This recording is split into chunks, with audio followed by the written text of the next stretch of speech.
কিছুমান সৰু সৰু কথায়ো আমাৰ জীৱনলৈ বহুত ডাঙৰ ডাঙৰ পৰিৱৰ্তন আনিব পাৰে। যি মানুহৰ জীৱনত ডিসিপ্লিন নাই, কোনো নিয়ম নাই, তেনে মানুহৰ গোটেই জীৱনটো সমস্যাৰে ভাৰাক্ৰান্ত হৈ পৰে। নিয়ম আপোনাক বান্ধনত ৰাখিবৰ বাবে নহয়, নিয়ম মানুহৰ জীৱনত এই কাৰণেই প্ৰয়োজন যে আপুনি কেতিয়াও সমস্যাত নপৰে। আপুনি যদি এটা সমস্যামুক্ত জীৱন বিচাৰিছে, আপুনিও যদি জীৱনত উন্নতিৰ শিখৰত আৰোহণ কৰিব বিচাৰিছে, তেতিয়াহ'লে জীৱনত এই 10টা নিয়ম নিশ্চয় প্ৰয়োগ কৰক। যদি আপুনি এই 10টা নিয়ম আপোনাৰ জীৱনত ফলো কৰে, দেখিব আপুনিও ক্ৰমে উন্নতিৰ জখলাত বগাবলৈ আৰম্ভ কৰিছে। প্ৰথম নিয়মটো হ'ল নেভাৰ ৰিমেম্বাৰ ইয়ৰ পাষ্ট। আপোনাৰ অতীতৰ সমস্যাখিনি আপুনি অতীততে এৰি দিয়ক। অতীতৰ দুখ সমস্যাখিনি বৰ্তমানত খামোচ মাৰি ধৰি নাথাকিব। যি মানুহে অতীতৰ দুখবিলাকক লৈ চিন্তা কৰি থাকে, সেইজন মানুহ বৰ্তমানত কেতিয়াও সুখী হ'ব নোৱাৰে। তেওঁ বৰ্তমানটোত কেতিয়াও আগবাঢ়িবই নোৱাৰে। সেইজন মানুহে একো কৰিবই নোৱাৰিব, কাৰণ তেওঁ নিজৰ অতীতটোৰ পৰা ওলাই আহিবই পৰা নাই। যদি আপুনি জীৱনত সুখী হ'ব বিচাৰিছে, যদি আপুনি জীৱনত উন্নতি কৰিব বিচাৰিছে, আপুনি অতীতটোৰ পৰা ওলাই আহি বৰ্তমানটোত জীৱলৈ শিকিব লাগিব। দ্বিতীয় নিয়মটো হ'ল What other things of you is none of your business. আমাৰ সকলোৰে ডাঙৰ সমস্যাটো হ'ল মানুহে কি ক'ব, মানুহে কি ভাবিব। আন মানুহে আপোনাৰ বিষয়ে কি ভাবিছে বা কি ভাবিব সেইটো আপুনি নাভাবিব। যদি অন্য মানুহে কি ভাবিব বুলিও আপুনিয়ে ভাবে, তেন্তে অন্য মানুহেনো কি ভাবিব? মানুহে কি ভাবিব তাৰ ওপৰত আপোনাৰ নিয়ন্ত্ৰণ নাই, আৰু আপুনি বিচাৰিলেও মানুহৰ সেই ভাৱ পৰিৱৰ্তন নহয়।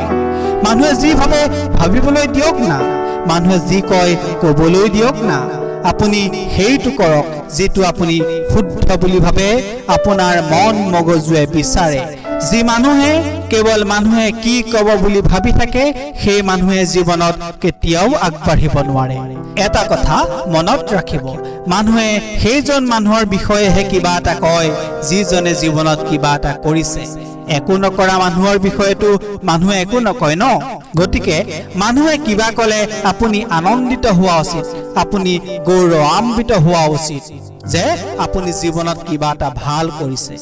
আপুনি আন মানুহৰ কথা ভাবি নহয়, আপুনি আপোনাৰ ভৱিষ্যতৰ কথা ভাবি আগবাঢ়ি যাওক, কাম কৰি যাওক, দেখিব সফলতাই আপোনাৰ চৰণ চুমিছে।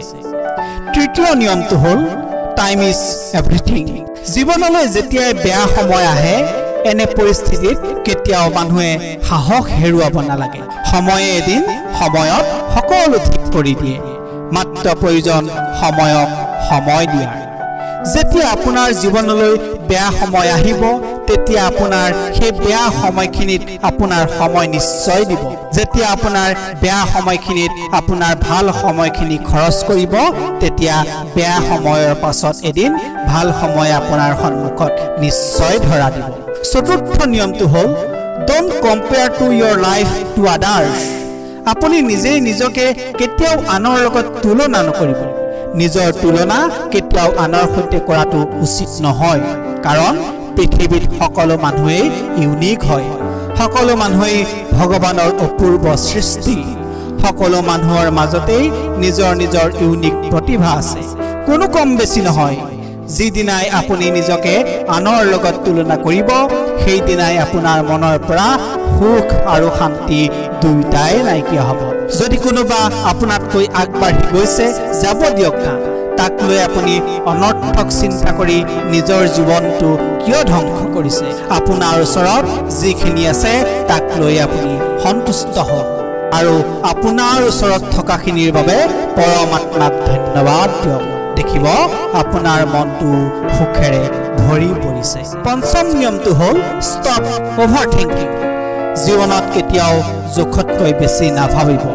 যেতিয়া আপুনি এটা কথাকে বহুত বেছি ভাবি থাকে তেতিয়া আপুনি জীৱনৰ সম্পূৰ্ণ এনাৰ্জি আৰু ফোকাস সেই একেটা কথাতেই লগাই থাকিবলগীয়া হয় ইয়াৰ বেয়া পৰিণাম আপোনাৰ স্বাস্থ্য আৰু আপোনাৰ পৰিয়ালত পৰে কিয়নো আপুনি পৃথিৱীৰ অন্য কোনো কথাতেই ধ্যান দিব নোৱাৰে আপোনাৰ সকলো ধ্যান জ্ঞান মাত্ৰ এটা কথাতেই লাগি থাকে যাৰ কাৰণে আপোনাৰ জীৱনৰ আন সকলো প্ৰয়োজনীয় কাম পিছ পৰি যায় life is all about balance জীৱনত কেতিয়াও আপোনাৰ শক্তি সামৰ্থ্য মাত্ৰ একেটা কথাতেই লগাই নথব আপোনাৰ স্বাস্থ্য মন আৰু পৰিয়ালক সমানে আগবঢ়াই লৈ যোৱাটো আপোনাৰ পৰম দায়িত্ব ষষ্ঠ নিয়মটো হ'ল none is in sense of your happiness except you আপুনি এটা কথা সদায় মনত ৰাখিব যে আপোনাৰ সুখ দুখৰ কাৰণে দায়ী এই পৃথিৱীত আন কোনো নহয়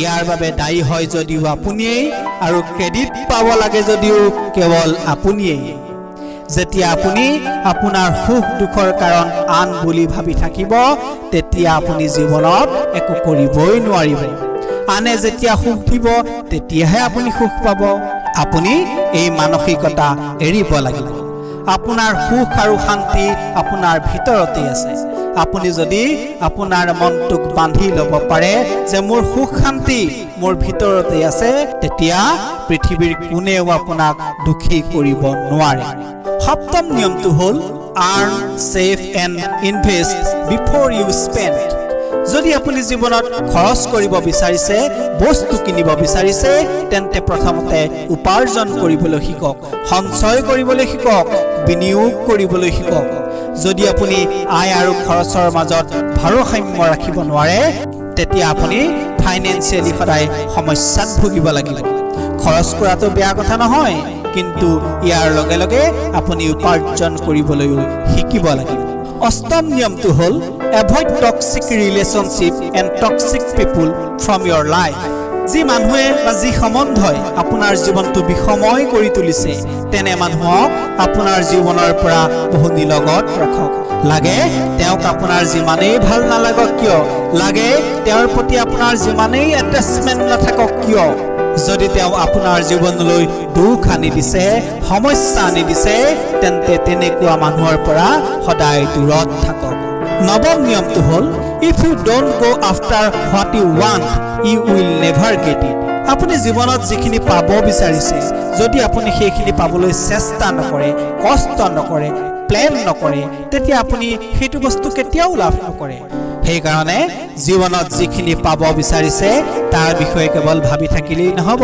তাক পাবলৈ আপুনি প্লেন কৰক কষ্ট কৰক চেষ্টা কৰক দশম তথা শেষ নিয়মটো হ'ল failure is the pillar of success জীৱনত আপুনি যেতিয়া কিবা এটা কথাত হাৰিব তাক শেষ বুলি নাভাবিব তাক আৰম্ভ বুলি ভাবক বহুত মানুহ আছে যেতিয়া জীৱনত কিবা এটা কথাত ফেইল হৈ যায় তেতিয়া দ্বিতীয়বাৰলৈ সেই কামটো কৰিবলৈকে এৰি দিয়ে পৃথিৱীত যিমানবিলাক সাকসেসফুল মানুহ আছে সেই সকলোখিনি কিন্তু প্ৰথমবাৰতেই সফল হোৱা নাছিল গতিকে আপুনি এবাৰ ফেইল হ'ল বুলিয়েই সি শেষ হৈ নাযায় সি আপোনাৰ সফলতাৰ প্ৰথম ধাপ বুলি গণ্য কৰক যদি আপুনি এই 10টা কথা জীৱনত এপ্লাই কৰে বা ফলো কৰে তেন্তে বিশ্বাস ৰাখক যি আপুনি জীৱনত পাব বিচাৰিছে আপুনি নিশ্চয় পাব আৰু আপোনাৰ জীৱনটো সুখেৰে ভৰি পৰিব ধন্যবাদ